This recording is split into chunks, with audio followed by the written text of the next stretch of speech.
Hi అండి. నేను మీ సాజిదాని. Welcome back to Sajida channel. ఇవాళ రెసిపీ వచ్చి నా స్టైల్లో చేపల పులుసు చేసుకుందాము.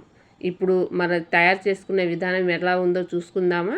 ఒక కట్ట కొత్తిమీర తీసుకొని చక్కగా కడుక్కొని శుభ్రం చేసి కట్ చేసుకొని పెట్టుకున్నాను. ఇప్పుడు 2 ఉల్లిపాయలు కూడా కట్ చేసి 2, 3 పచ్చిమిరపకాయలు కట్ చేసుకుని కూడా పెట్టుకున్నాను. అది మీకు చూపిస్తున్నాను. ఆల్రెడీ నేను కట్ చేసే పెట్టాను. ఇప్పుడు ఒక నిమ్మకాయ సైజ్ అంతా చింతపండు తీసుకొని నానబెట్టుకుందాము. చూసారా, ఒక నిమ్మకాయ సైజ్ అంత చింతపండు చాలు. నేను ఆల్రెడీ చింతపండు పెట్టేశానండి. కావాలని మీకు చూపిస్తాను. ఎక్కడా స్కిప్ చేయకుండా చూడండి. మీకు కొత్త కొత్త రెసిపీస్తో మేము ముందుకు వస్తాను ఫ్రెండ్స్. ఇప్పుడు ఒక ప్యాన్ తీసుకుందాము. ఆ ప్యాన్లో ఉల్లిపాయలు పచ్చిమిరపకాయలు వేసుకుందని చక్కగా నలుపుకుందాం. ఎందుకంటే ఉల్లిపాయలు పచ్చిమిరపకాయలు చక్కగా మెత్తగా అయినాయి అనుకోండి, గ్రేవీ బాగా వస్తుంది, పులుసు కూడా బాగా వస్తుంది. ఇప్పుడు 2 ఉల్లికాడలు కూడా తీసుకొని కట్ చేసుకొని ఉల్లిపాయలు పచ్చిమిరపకాయల్లో కలుపుకొని బాగా స్ప్రెడ్ చేద్దాం. ఇప్పుడు ½ టేబుల్ స్పూన్ పసుపు కూడా వేసి బాగా మెత్తగా నలుపుతున్నాను. ఇప్పుడు ఒక ½ టేబుల్ స్పూన్ పసుపు. ఈ రెసిపీ మీకు నచ్చినట్టయితే ప్లీజ్ లైక్ చేయండి. కొత్తగా నా ఛానల్ ఎవరైనా చూసేవాళ్ళైతే సబ్స్క్రైబ్ చేయండి, లైక్ చేయండి, మీ ఫ్యామిలీ మెంబర్స్కు షేర్ చేయండి. ఫ్రెష్గా దంచుకున్న అల్లం వెల్లుల్లిపాయ పేస్ట్ కూడా 2 స్పూన్లు వేసి కలుపుతున్నానండి. ఎక్కడా స్కిప్ చేయకుండా చూడండి ఫ్రెండ్స్. ఇప్పుడు జీలకర్ర, మెంతులు, ఉల్లిపాయలు చక్కగా ఫ్రై చేసి పేస్ట్ చేసి పెట్టాను. చూసారా, ఇది కూడా దీనిలోనే వేసుకొని కలుపుకుందాము.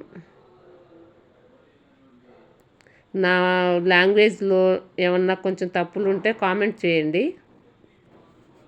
ఇప్పుడు కొత్తిమీర కూడా వేసుకొని చక్కగా కలుపుతున్నాను. ఎందుకంటే ఉల్లిపాయలు బాగా ఇదైతే పులుసు బాగుంటుంది, చిక్కగా వస్తుంది ఫ్రెండ్స్. పులుసు గ్రేవీ కూడా చక్కగా వచ్చింది.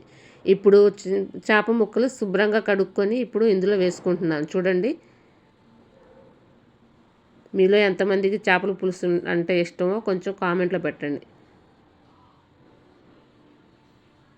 చిన్నగా కలుపుకోండి ఫ్రెండ్స్, ఎందుకంటే ముళ్ళులు కుచ్చుకుంటాయేమో. నేను ఎప్పుడూ కలుపుతూ ఉంటాను కాబట్టి నాకు అలవాటైపోయింది. ఈ విధంగా కలుపుకొని చక్కగా స్మూత్గా చేసుకోండి. ఎందుకంటే ఆల్రెడీ మనం ఉల్లిపాయలు బాగా స్మాష్ చేసాం కదా, అందుకు బాగుంటుంది. ఇప్పుడు 2 టేబుల్ స్పూన్లు కారం వేసాను. మీకు స్పైసీనెస్ తగ్గట్టు వేసుకోండి. మా ఇంట్లో స్పైసీనెస్ బాగానే తింటారు ఫ్రెండ్స్, అందుకు నేను కొంచెం ఎక్కువే వేస్తున్నాను కారం. ఎక్కడా స్కిప్ చేయకుండా చూడండి ప్లీజ్. ఈ రెసిపీ మీకు నచ్చినట్టయితే లైక్ చేయండి. కొత్త రెసిపీస్తో మీ ముందుకు వస్తాను. చూసారా, చక్కగా ఇట్లా కలుపుకొని ఒక టేబుల్ స్పూన్ సాల్ట్ మళ్ళీ వేసాను. ఎందుకంటే రుచికి తగిపడా వేసుకోవాలి కదా, చూసుకొని వేసుకోండి. మనం చింతపండు పులుసు కూడా పోస్తాం కదా అందులో. ఇప్పుడు మనం ఒక ½ ముక్క పచ్చి కొబ్బరి పేస్ట్ను కూడా వేసుకుంటున్నాను. నేను ఆల్రెడీ మిక్సీ పట్టి పెట్టాను, అది కూడా వేసి కలుపుతున్నాను.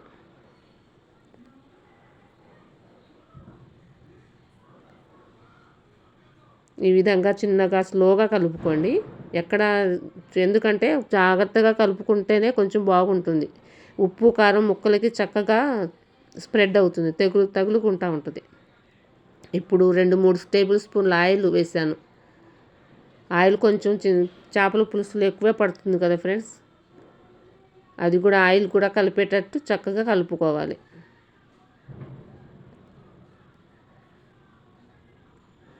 ఈ విధంగా కలుపుకొని కొంచెం వాటర్ పోసుకొని మనం స్టవ్ మీద పెట్టుకుందామే.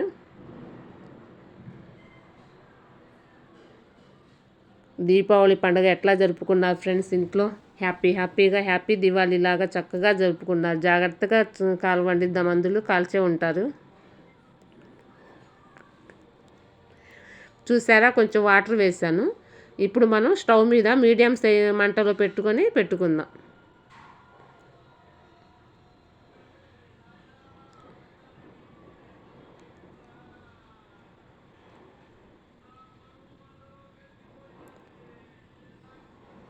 మన ఛానల్లో biryani recipes, fry recipes, veg recipes, snacks recipes చాలా వెరైటీస్ ఉన్నాయి ఫ్రెండ్స్. కావాలంటే నా ఛానల్లో ఒక్కసారి చూడండి.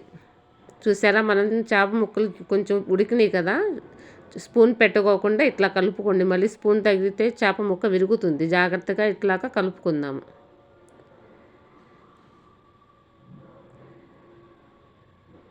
ఈ రెసిపీ నచ్చినట్టయితే ఒక్క లైక్ ఇవ్వండి, కామెంట్లో తెలపండి. స్వీట్ రెసిపీస్ కూడా ఉన్నాయి ఫ్రెండ్స్. ఒక్కసారి నా ఛానల్ని పర్చేజ్ చేయండి.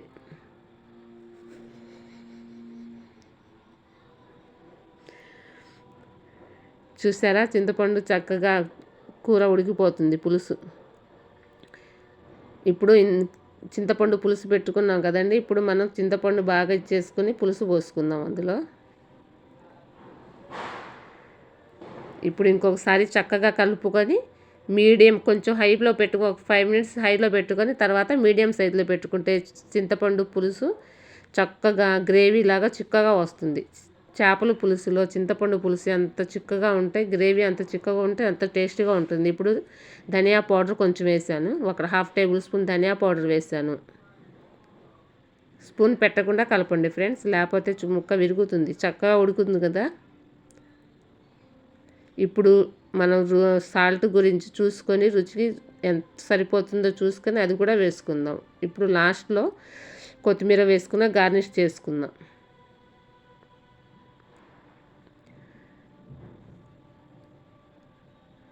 అంతే ఫ్రెండ్స్, ఎంతో ఈజీగా ఎంతో టేస్టీగా ఆంధ్ర స్టైల్లో, నా స్టైల్లో చేపల పులుసు రెడీ అయిపోయింది. కొత్త కొత్త రెసిపీస్తో మీ ముందుకు వస్తాను.